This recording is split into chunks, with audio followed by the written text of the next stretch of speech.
Hello, and welcome to Catholicism in the Car. My name is Parker Zerbal.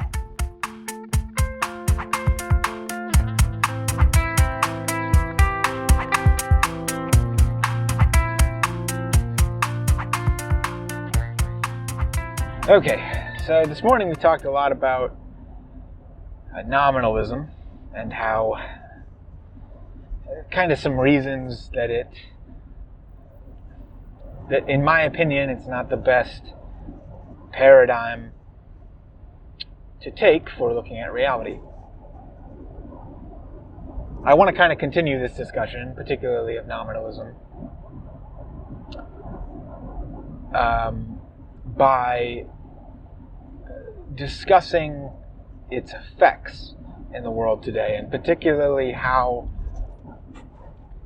it affected much of the Protestant Reformation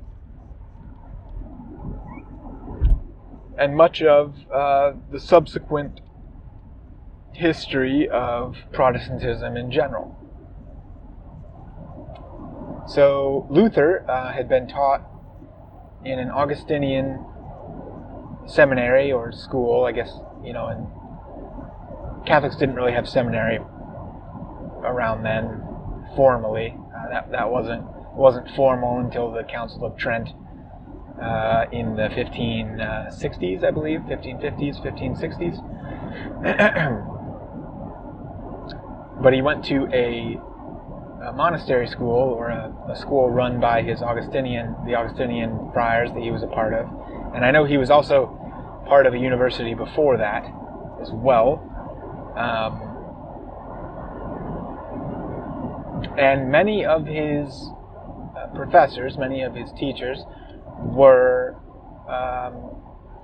they espoused nominalism as put forth by William of Ockham and some subsequent thinkers after him.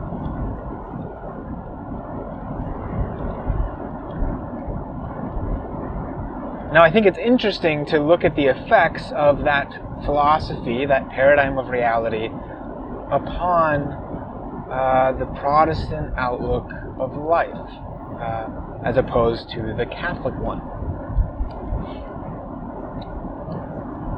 I guess the first thing that comes to mind is that Protestantism, in its structure, even initially with the beginning reformers of Luther, Calvin, Zwingli, the Anabaptist groups, the Anglicans, and then a little later the Presbyterians, they all started, within that first century.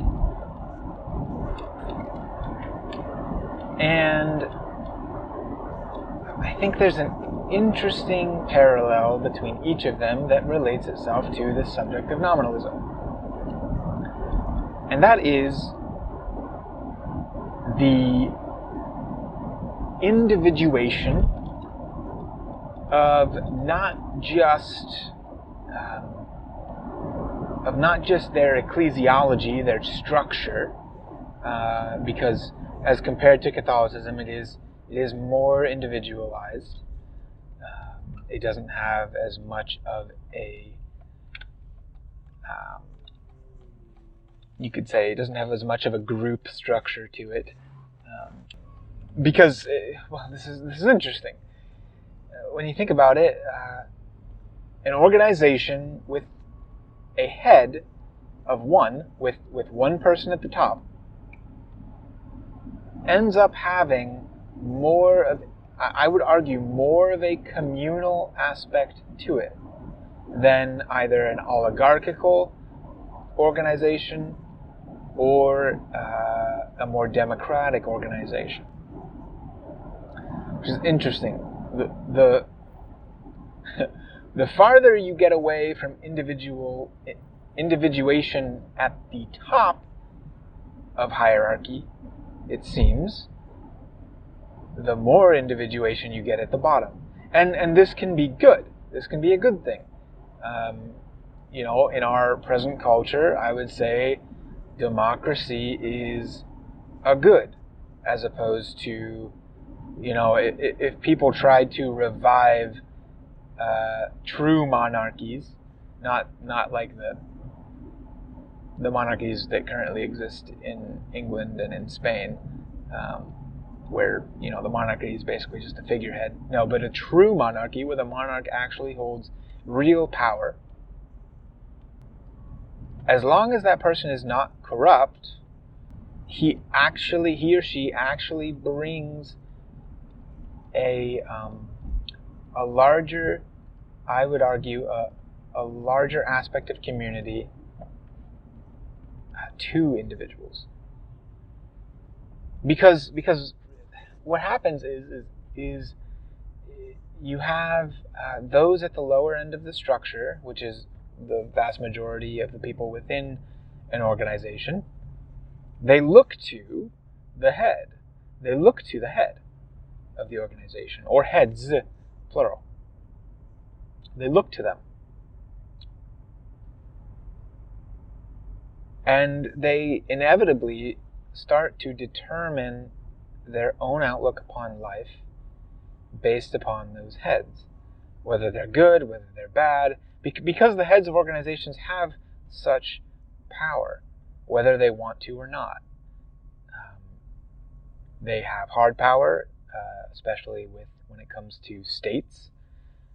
And I mean state not in the American sense, but state in the worldwide sense, a nation state.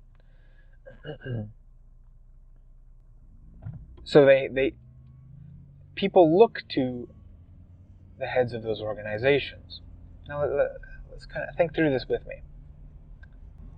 When you have people looking towards an individual, they see in that individual what they could become. They see a goal, ideally. They see a goal for themselves. And most of these systems, within Christianity, selfishness is not a core value. It's actually a negative value. Selfishness. So the individual is looking towards the head. If they see one head, they're going to try to emulate that head. And if they see that one head serving the community in general, they will emulate that. Now, if it's a tyrannical head, that's completely different.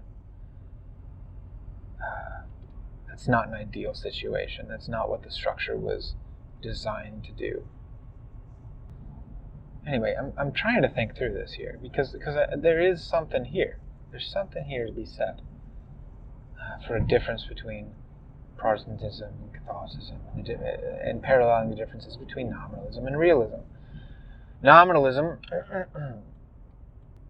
inherently leads to a more individualized lookout upon life.